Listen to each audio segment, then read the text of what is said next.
The broadcast is now starting. All attendees are in listen-only mode. Hi there folks, I think everyone is joined now, so I'll get started. My name is Nicole, for anyone who hasn't met me before. I think I've met quite a few of you on the webinar though, and I am going to talk about EquatIO today. So I'm going to start off just by sharing my screen with you, so hopefully you can see it just now. And then I'll get started. So if I just jump into my slide deck. Hopefully everyone can see my screen okay, and we'll get started with the presentation. So like I said, my name is Nicole, for anyone who hasn't met me or doesn't know me, and I look after DSA within Texthelp. So as you can see, there is my email address on the screen. I know most of you probably have it, but if you don't, feel free to take that down and make a wee note of it. If you have any questions regarding DSA or any licenses, or anyone needs anything, or indeed any questions after the webinar today, feel free to get in touch using my email address and I'll get back to you if there's anything that you need. So I'm going to jump on and move on to EquatIO. So for anyone who hasn't seen EquatIO, it is our new standalone maths product, and it was approved by SFE and all the other exam boards last August time. But for anyone who saw it back then, it has come on quite a bit now. So hopefully you'll see quite an improvement in it and all the added features that are in there. But the background to EquatIO is that it was created by this guy, John McGowan, and he created a free Google add-on, and that was called GMath, and it was built into Google Docs, Slides, and also Forms and Sheets. So it was able to be used for free across the Google platform, and basically we saw it and loved it, and loved the idea of being able to branch into maths and not just help those with literacy issues. And we basically took it and changed it to EquatIO just to make it a little more accessible, added some things in there, but mostly what we changed was actually making it work within read and write, so that if you recommend EquatIO, you can input maths digitally, but if you then recommend read and write as well, then it means that the students can actually hear their maths proofread to them, which I don't think there's many other softwares out there that they can hear that back, and then they can change that as well. So they can edit the math if they hear it back to them and think that actually it doesn't sound quite right and they need to make some adjustments. So that was the main thing that we changed whenever we altered the name. But also we moved it to all platforms. So instead of just being the Google add-on within the G Suite, we integrated it with Windows, Mac as well. So it still works in Google, but obviously within the UK and especially DSA, Windows is much more prominent. So it means that it'll work in Windows and Mac there as well. So you don't need to worry about recommending the different platforms. Everything I'm going to show you today, the student will get access to. And the whole basis behind GMath and then now EquatIO was to create a universal design for learning. John has a background as a maths teacher, but he realised that obviously coming into the digital era, he needed to create a way for students to produce their work in a different way based on their needs. So not everyone processes information in the same way, and that's why he created 4 different ways to actually input maths within the software. So these 4 different ways are prediction, handwriting recognition, speech input, and LaTeX as well. So the student can input in different ways, and as soon as you show the student the software, because they're familiar with the maths side of it, because they'll be doing a degree with a maths element already in it, it's really a choice between those 4 input methods, and the student should be able to pick up which one they would maybe feel comfortable with or they would use the most. But they can chop and change between these as well as they do different projects within different courses as well. So like I said, it also will do math to speech.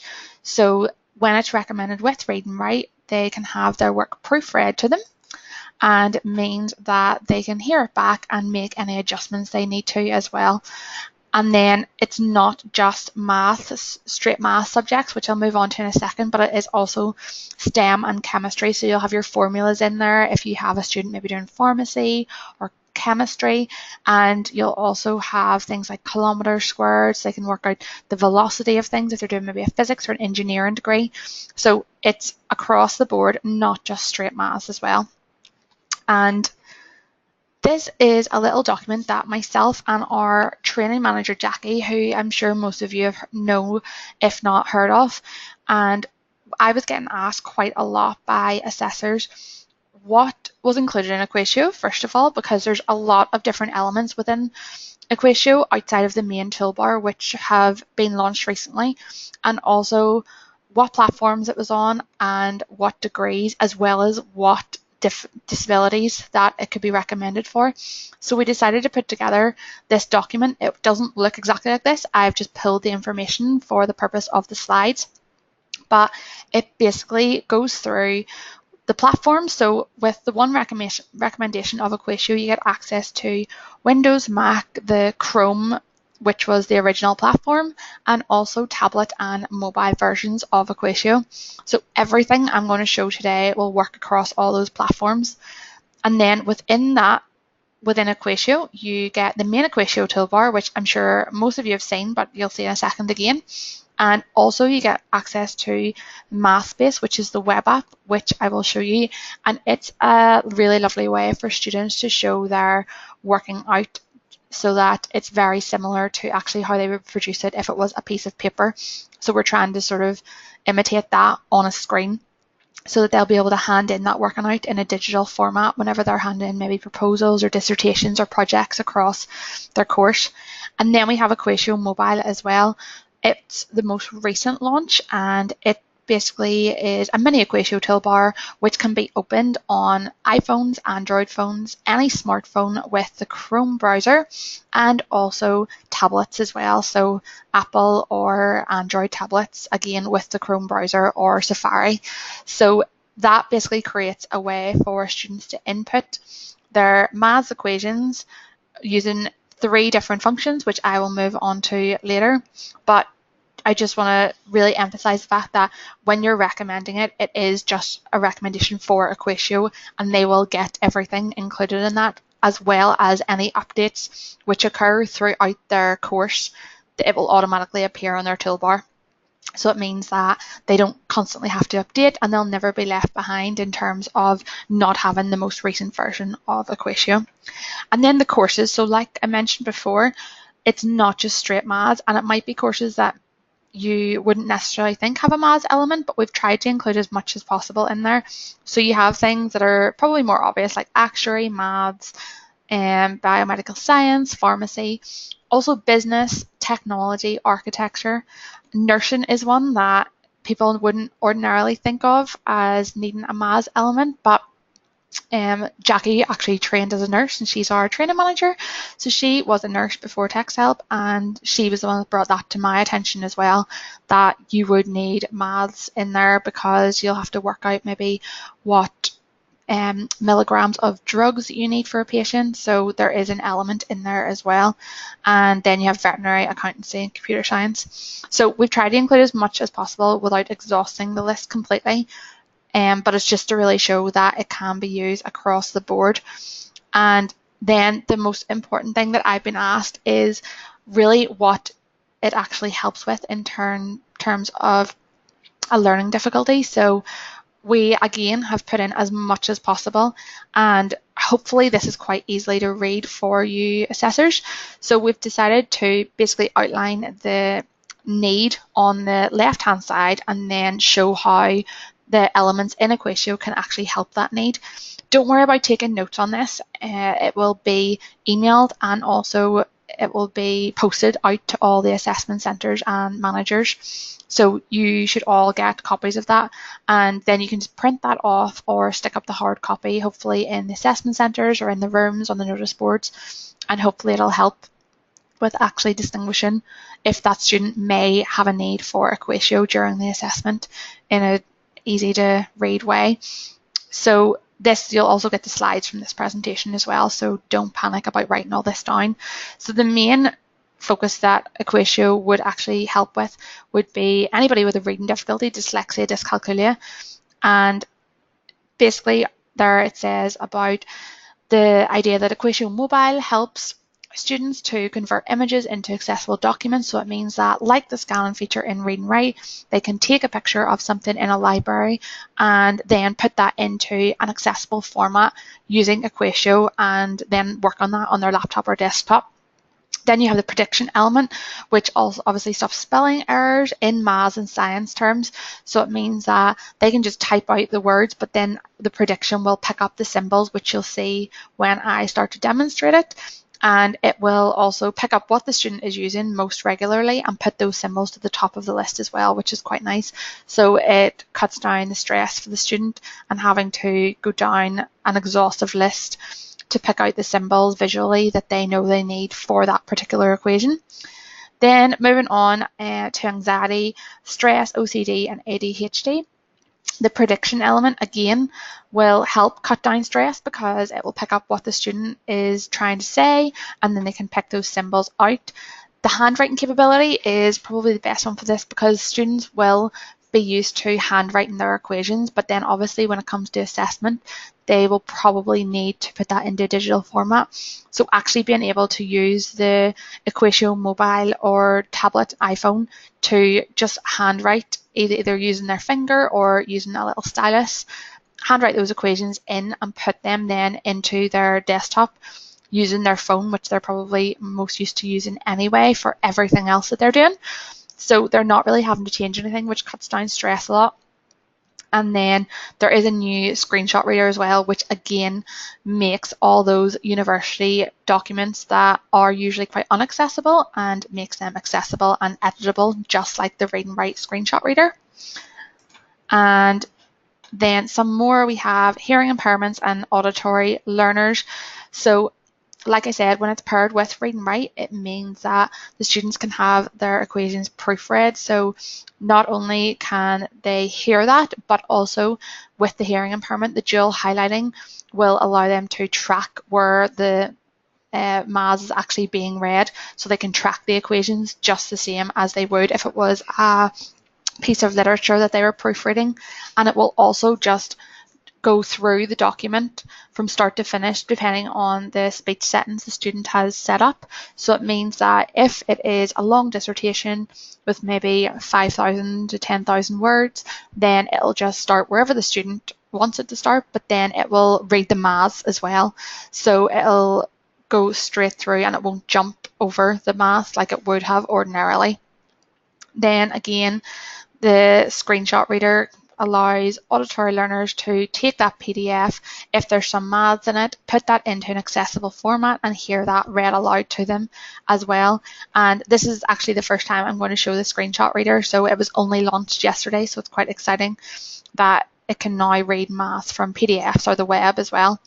And then the most obvious ones maybe the visual impairment and visual stress. So it means that with EquatIO and EquatIO Mobile, they can convert those images and also use the screen masking when recommended with Read and Write. So if there is a student with maybe Mears-Irlen syndrome or a visual impairment, then it means that when it's paired with Read and Write, that screen masking will go over the equations. They can choose the exact colour they need to take in the information and then also have that read aloud while having that colour over it and hear those equations out loud. So it's really good that they can actually pick whatever colour, just the same as Read and Write. It'll go over the maths, but then hear that maths read out as well. And then I'm just going to skip on because I think we're on to the demonstration stage. But like I said, that document will be sent out in hard copies and also digital copies to all the assessment centre managers. So you should all get a copy of that and also the assessors as well, but the hard copies will just be addressed to the centre managers.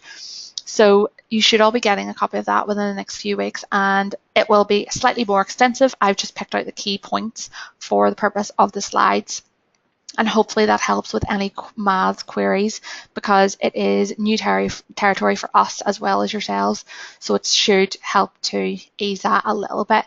But if there's anything else you think needs added or there is maybe something that you've recommended EquatIO for and it's not in there, please let me know, because I can always add into that document as well. So I'm going to skip on now to the demonstration stage. There's no questions as yet, but if anyone does have a question, just type it in the little questions box there and I will answer it when it comes to the demonstration, especially as we go along. So I'm going to just close my screen here and go into my desktop, and you can see EquatIO just sitting up here on my desktop. So this is a little symbol and I'll double click that. And that's the same symbol across all platforms, whether that be Google or Mac. It's just a case of the student recognizing that little symbol, just the same as my little read and write jigsaw, which I'll open as well. And the EquatIO toolbar will dock along the bottom here. And the reason for that is because it means that read and write, if it's recommended alongside it, will dock at the top of the screen, and then both can be used in conjunction with each other. So nothing is overlapping or covering indeed the student's work that they have opened at the same time. So I'll just dock this up at the top of my screen. And then I have a little blank Word document that I'm going to open.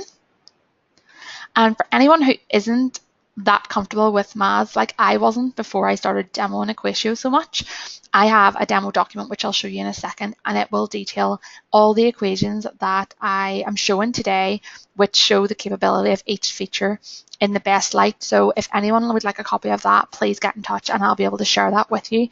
I have a little separate PDF which that's available in. So first of all, I'm going to start by coming over to the options. And as you can see, they're much simpler than that of read and write. So you have the sign out, send feedback. If anybody has used EquatIO or is using EquatIO and has any feedback for us, if you just click that, it'll bring you to a little form to fill in, and it would be great to hear either what you love or any constructive criticism on it as well. And help and support, but we're going to go into options. And you'll see that I'm on the premium version. So that just means that I have put my product code in, which is the same as the read and write serial number, and it's given me full access, which will all be set up for the student by their trainer, hopefully. Then we go into maths options. So like I said, with the prediction option, it will pick up what the student is constantly saying and trying to say with those symbols. So it means that they can turn these all on or off, but obviously if they are doing maybe a straight maths degree, they won't necessarily need this little chemistry or formulas. So they can just pull the little slider and turn those off, and it means that it'll limit the options that the prediction will actually give them, which will make it a lot easier when they're choosing their symbols. They won't be confused by things like kilometers squared, velocity, or maybe some chemical equations like carbon monoxide in there as well, which they won't actually need to use. And then in the profile, I am signed in with my Google account because it's my work email. But when the student comes to open their software and get all set up, there is a number of different accounts in there that they can use to actually sign in. There's the usual social media accounts, which most people just find it easier if they have maybe Facebook or Twitter, just to click on that and it'll all link up. The most important thing is that they just sign in with the same email address across the main EquatIO toolbar and then the mobile and web app as well. And that just means they'll all be linked together in one email address, and the software can all interact with each other across those as well. And then we have the license terms, so much simpler and straightforward than read and write, not as complicated to train on, which is good. And in terms of training, we have recommended up to an hour, but obviously the student will be very aware of the maths element and they won't need taught any maths, but it's just really showing them the functions and seeing which one they would be most comfortable with using, which you'll see in a second. So I'll close that down and I am going to start over here with the equation editor. And if I just click that, the little bar will pop up and I will be able to start typing. So if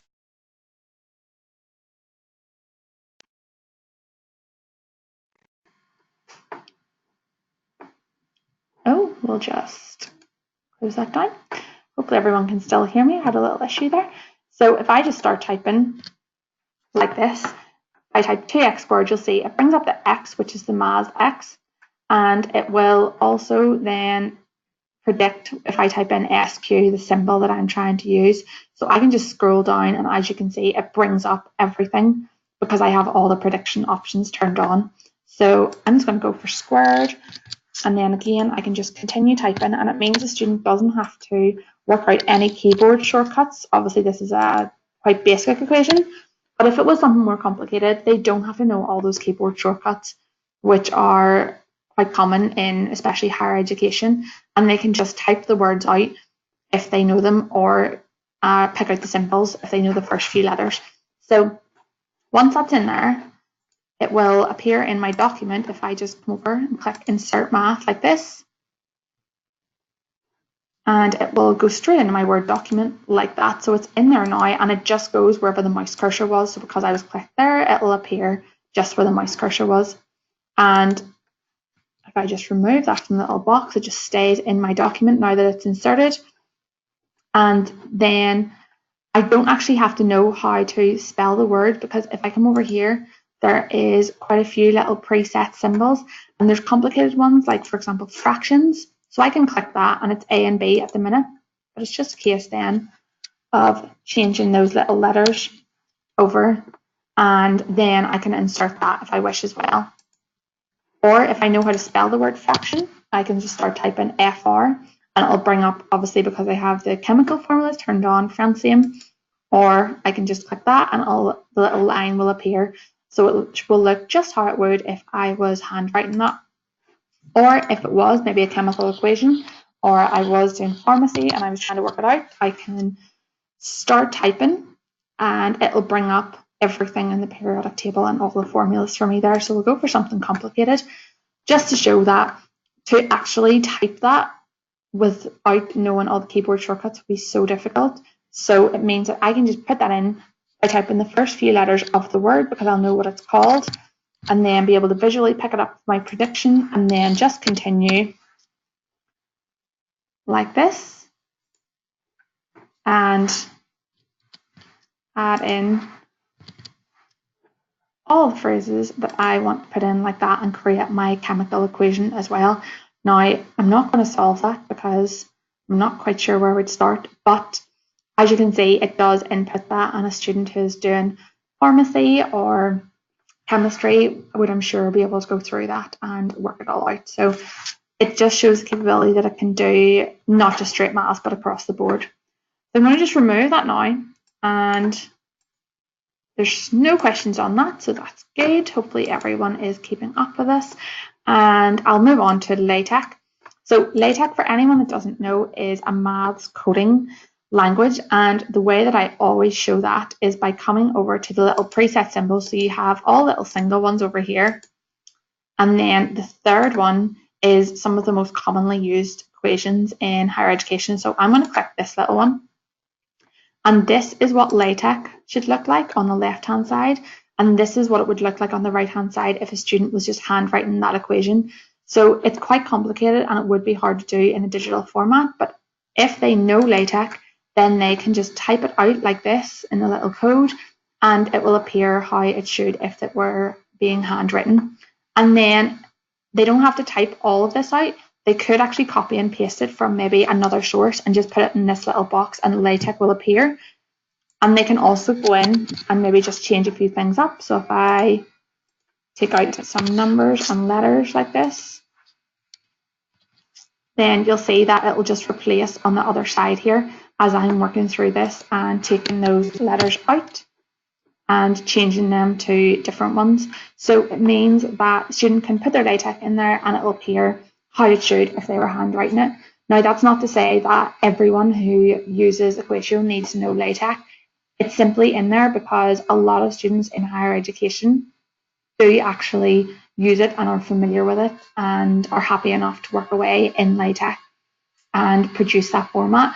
So if anyone is familiar with it and wants to use it, then that's great, but they don't have to then go and learn LaTeX to use the software, because there's the other input methods there that they can use to input their equations. But if they're comfortable with LaTeX, then that's great, and that's in there as an option for them as well. And of course, they can chop and change between them depending on where they are working or what way they want to input particular equations. So I am going to take that out now, and then I'm going to go to my handwriting recognition. So I'm going to show this very briefly, but this is difficult whenever you're just using a laptop. So for example, if I pull this up here, I have a touchscreen laptop, so I can start to use my finger, which is quite neat, as you can see. But then if I skip over, I'm now using my mouse. So if I skip over and start using my mouse, you'll see it all becomes not so neat. But the software will still pick that up, and it'll put the digital format over on the other side and produce a nice, neat maths equation.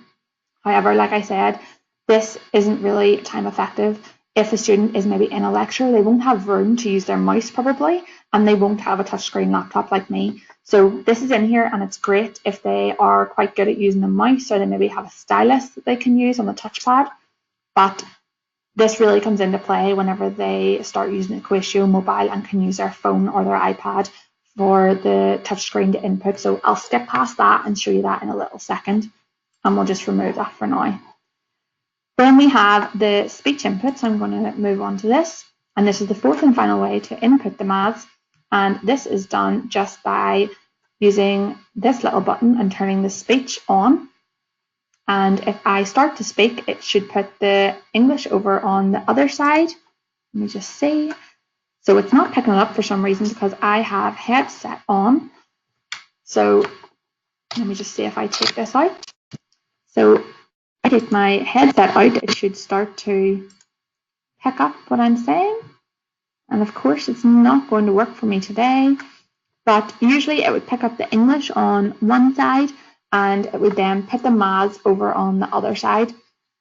And if I were to throw any maths in there, the words like multiplied, for example, would come over this side, and then the actual multiplied symbol would appear on this side, so I can speak in my equations as well. And it's just another option. Obviously, it wouldn't work so well in a lecture, but if I were to, I'll just put my headphones back in. But if I were to actually go home and maybe I'm working away in my room and I wanted to think out loud with the equation, then it means that I would be able to do that, which is quite nice. So that's the fourth and final way. Unfortunately, it's not working today, but once you get your copies, you will be able to play around with that. There is a few videos also that I asked John to do to show the capability with Dragon in terms of selecting different functions and using this little speech input within EquatIO to input the maths. So I have those links, they're on our YouTube channel, but if anybody wants those specifically, they're about 1.5 to 2 minutes long, so it's not too bad. Then I can send them through to anybody who wants to watch John showing the capabilities with obviously other speech recognition software. So I haven't quite showed you it reading out the maths yet, and I'm not going to use this equation for that. I'm going to come back to my prediction editor, and I'm going to use the quadratic formula. So this is it down here. I can either click on this and it will appear in here, or I can just start typing and you'll see the quadratic formula will appear as one of my options. But I maybe want to mix it up a little bit. So if I want to change some things around and like this, then I can change that equation. And once I'm ready to insert it, I click the Insert Math button like this.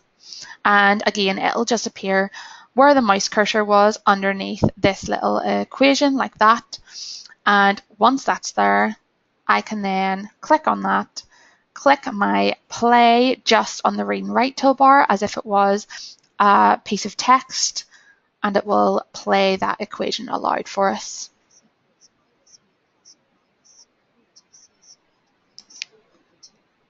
Sorry folks, not sure if everyone heard that, so I'm just going to take out my... Everyone can hear it.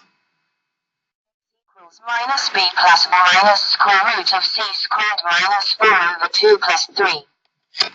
So hopefully everybody was able to hear that phones out.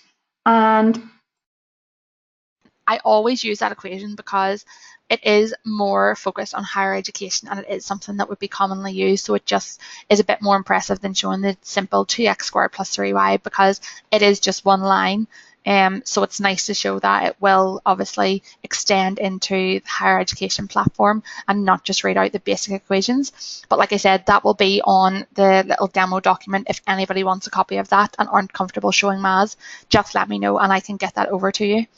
So I'm going to then move on to the graph editor here.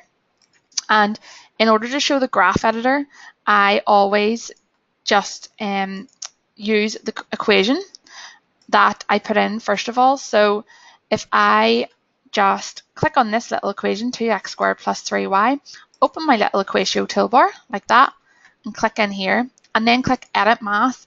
So maybe I've heard that play aloud and I think actually that's not correct and I want to edit that. So I can come in here, pull it back into this box and edit it.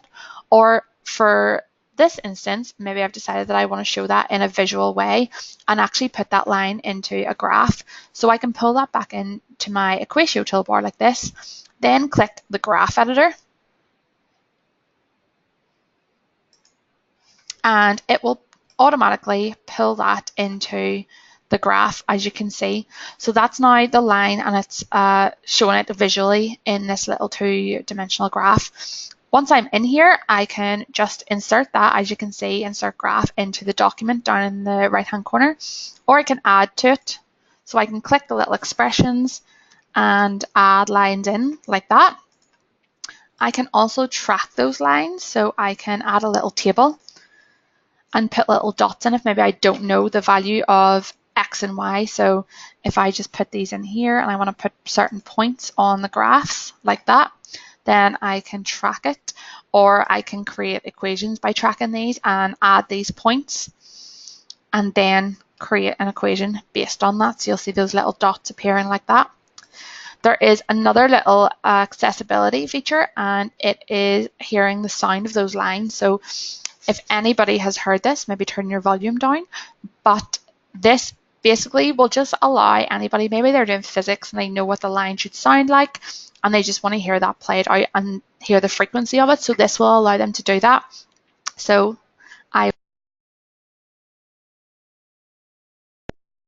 and that will then turn the trace on, as you can see. Whatever little box I'm in, then that's the sound of the line that will be played out. So I'm in this little sign for X. So bear with us if I just hit H. And that will then allow those users to hear that line played a lot and make sure it's in there. It's not for everyone, but it is there as a little option.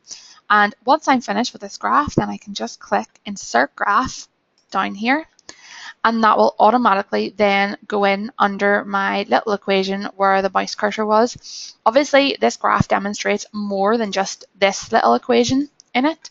So I can just reopen my little EquatIO toolbar here and type in my sign for X like that and insert that into my document below that equation. So it just means that all the lines that are demonstrated in the graph are now shown just above it. So the equations are there and then you have the visual element with the graph below it as well. And these can be color coded as well. So if you want to change the color just to link up with the color of the lines in the graph, then that's possible too, to make it a bit more manageable. So that is the full Windows EquatIO toolbar. And I'm going to close that down now and move on to the web app, which just shows another nice way to actually show the graphs. I am just going to show a little question here. Let me just get this up and answer that. So let me see. I will read this aloud as well. So this is a question and says, what response would you give to university tutors who feel that access to this software is giving students an unfair advantage, given that they can key in the name of an equation or formula without actually having to know it or remember it? Does this software do more than level the playing field? Leslie, so my response to that would be that it is for those students who have memory issues and do struggle with actually remembering those equations, and they should actually already know the equation, but it just cuts out the stress of having to know the keyboard shortcuts that are actually needed to input that into a digital format.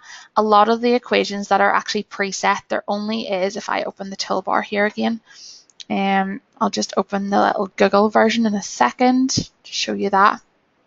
I'm going to close all these down. And open up my little Google EquatIO, which is the exact same as the Windows version. The equations that are preset are limited because we don't want to give students an unfair advantage. So they are actually, if I open up my prediction here and go into the actual preset equations, so a lot of the time whenever a student is maybe doing a maths degree, they would probably be given these because they're the ones that are most commonly used. So it means that they will know them anyway, and it's not something they're just making up themselves, and they are basically in there for just to make it easy to put them digitally into a format. But the likelihood is that they'll probably be given them at the start of their course anyway, because they are the most commonly used within that course. But that's why this list isn't extensive, because we don't actually want to put everything in there, so the student does have to do some work themselves and make up their own equations. These are just an aid to give those who would be using them most commonly a way to input them into a digital format, so they can just click them and then insert them that way. So hopefully that helps. I am just going to close this little toolbar now because it's my EquatIO one. And hopefully that answered that little question for you. But Leslie, if you want some more elaborate information on that, then get in touch with me and I will send it over as well. So if I just come out of this, and like I said, I'm going to show you the web app now.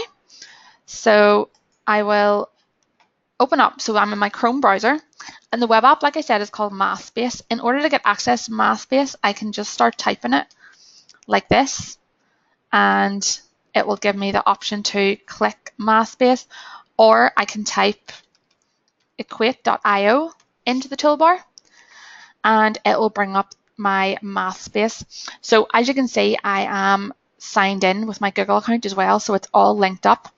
And the basis behind mathspace is essentially to give students that blank canvas as they would have if it were a blank piece of paper, and allow them to throw down all their ideas, which is why a lot of these, as you can see, are quite messy, because when someone is working out a maths equations, we've all seen those massive whiteboards and everything that with all the different working out on them, and it's never as neat as just doing the working out line by line because it is quite visual.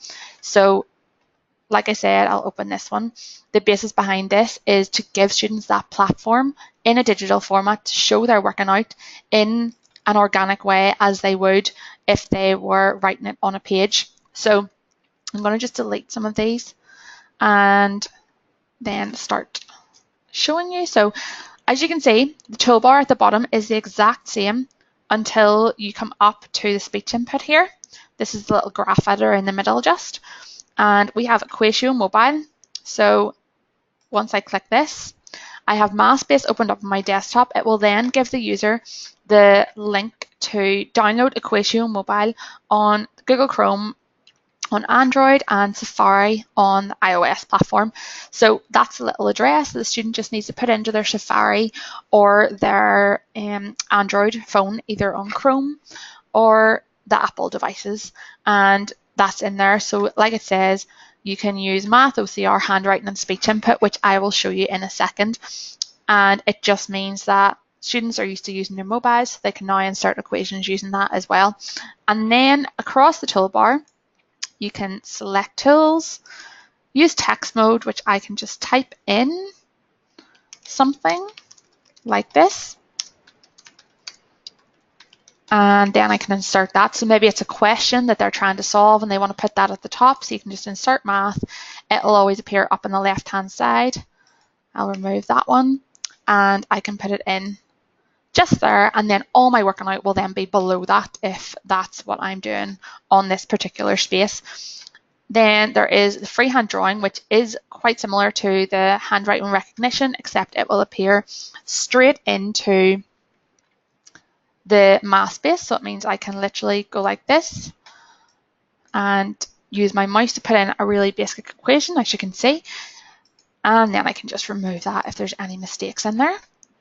And then we could go to shapes. So what you'll probably have seen on one of the other mathspaces that I have airplanes and everything in there. This one I put a triangle, a basketball, and this isn't for everyone again, but it is just in there so you can scroll down all the shapes, or you can type in a shape and find it that way. So if I was maybe an engineering student and I wanted to design an airplane, for example, I can just put the airplane in there and then visualize what I'm going to do and essentially create my space around that. If I was trying to work out the wingspan, for example, or the tail or the nose, it just means it's there. It's not for everyone, but for those who like to work in a nice visual way and have the objects that maybe they're designing and working out on that page, then it means that they can do that and it's there for them.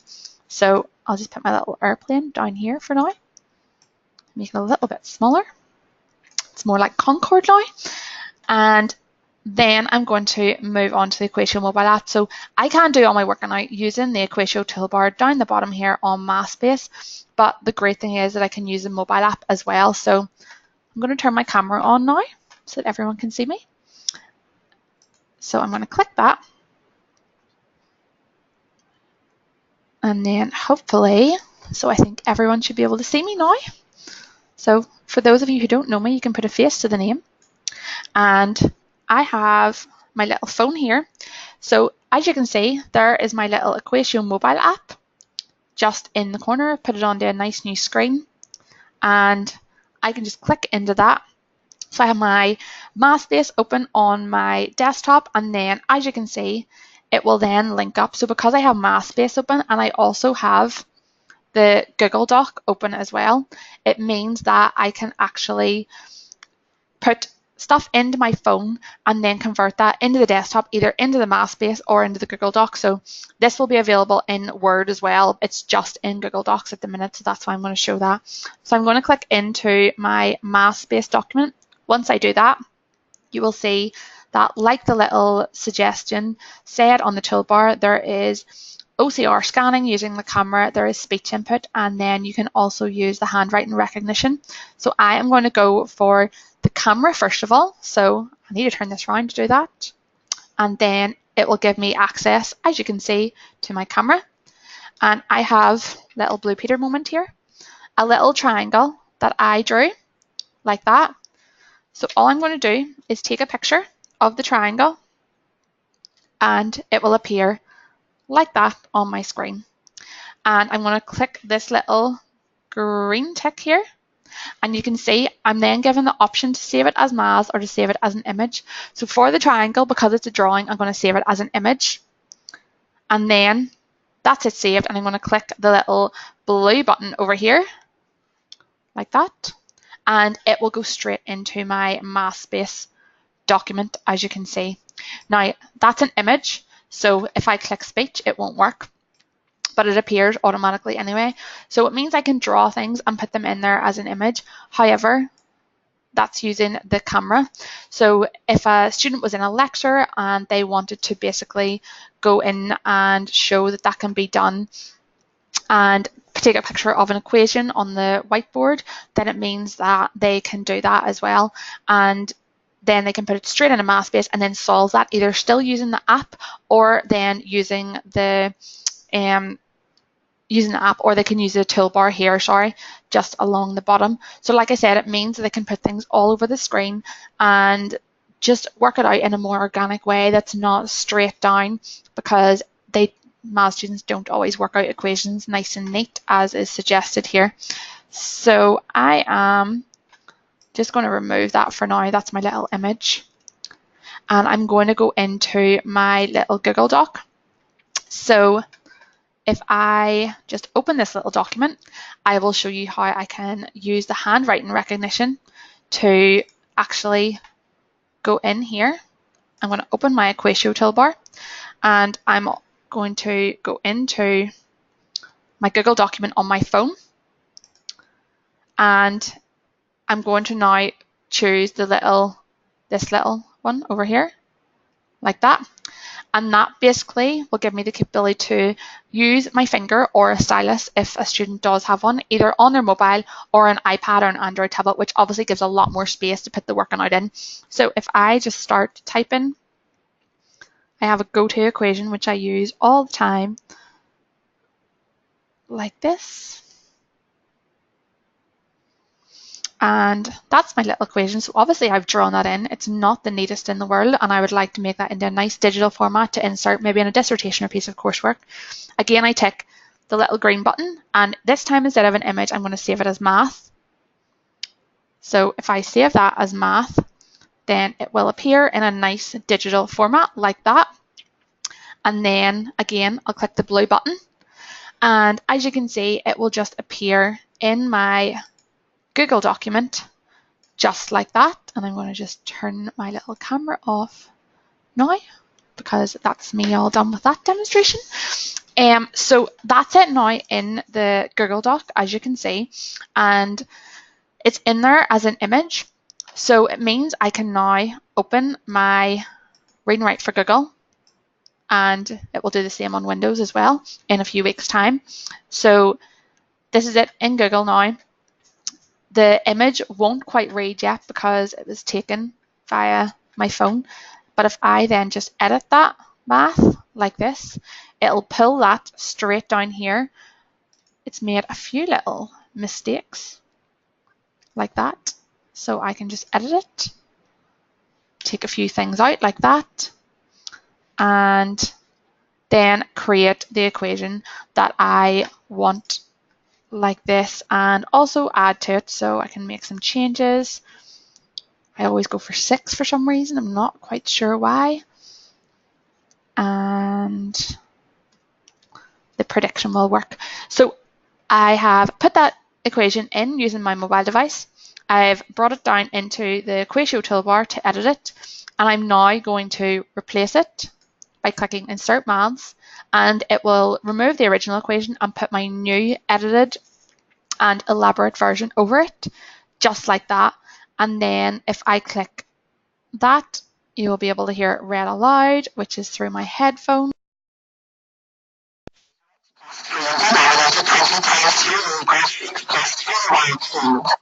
So then you can hear that read out with Read and Write as well. And then I'll just click stop there. And I'm going to close that now.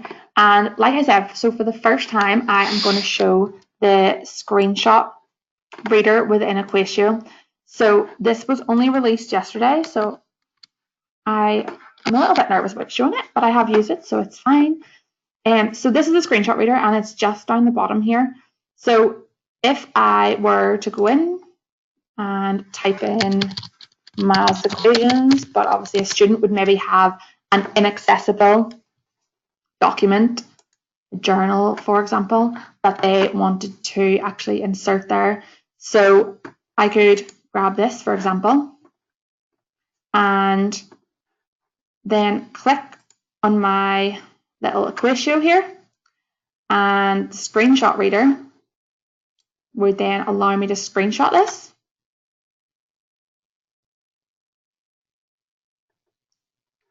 And so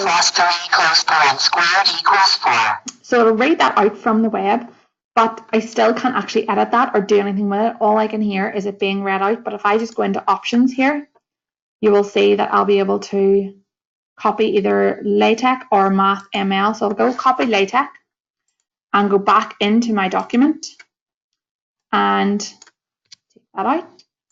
And then I'll be able to paste that. So that is now my LaTeX on this side, like I showed before, but then the maths on this side, which I've just copied from an online source.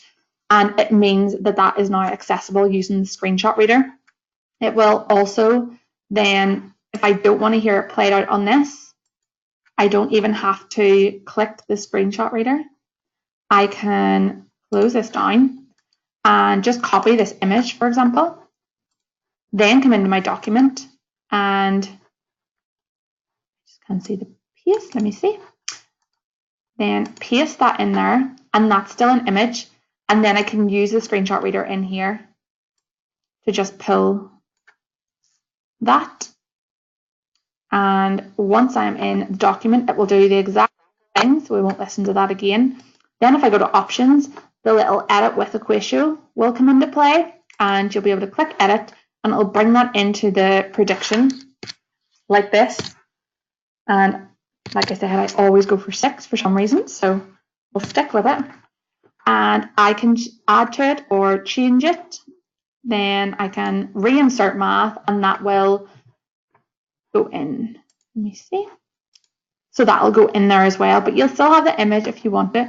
But I think a nicer way to do it is just to screenshot from an online source, hear it read, and then bring it straight into EquatIO, because the student probably won't need the image, but I can just delete that.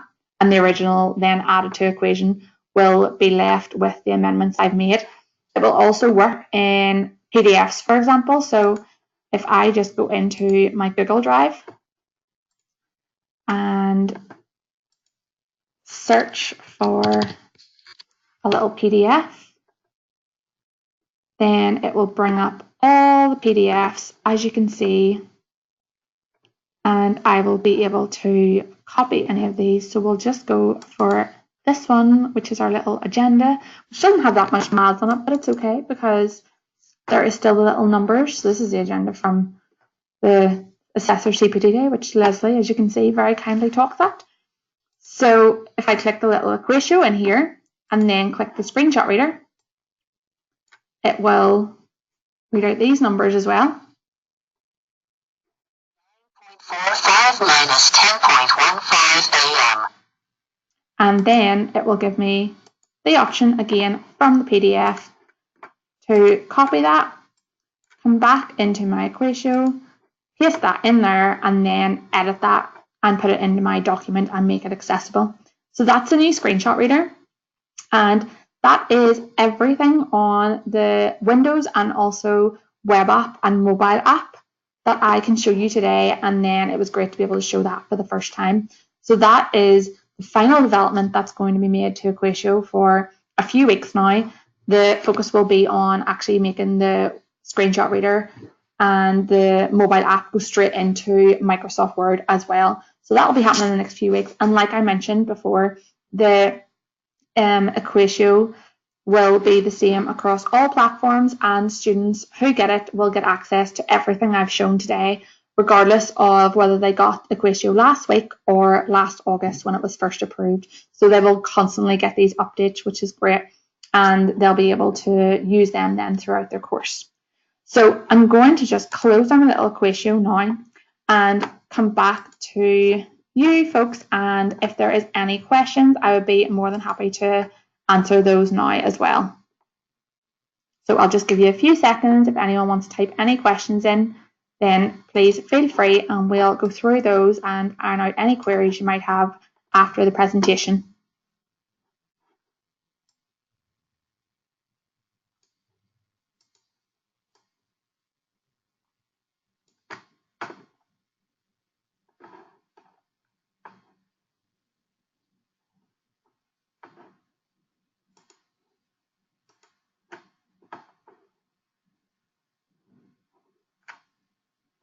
Okay, folks, so there isn't any questions coming through on EquatIO, but if you do have something that you want to ask and maybe just don't want to share it with the group, or maybe you have an individual case that you need some advice on in terms of recommending EquatIO, please get in touch with me and let me know, and I'll do my best to help out as much as possible.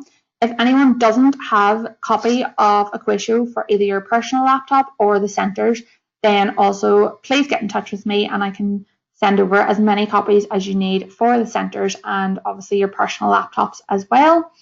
And if you would like a copy of any of the demo documents that I have, then I can share that. And if you maybe want to arrange for me to come out and visit the centre for you and any colleagues that maybe couldn't make it today, then please do get in touch. My little email address, I'll put that back up on the screen. And please get in touch with me. Let me know, and I'd be happy to come out and see you and show you EquatIO to the centre as well. But for now then, thank you so much for joining today. Hopefully you found it useful. And like I said, if you have any questions, just let me know. And their series will be still running for the rest of this week and next week, and starting back up at the end of June. So any colleagues who couldn't make it, there is plenty of opportunity to still join. So hopefully you enjoyed that, and you can go out and enjoy the nice sunshine with you hopefully as well today. Thank you so much. I'm sure I'll talk to you all soon. Bye.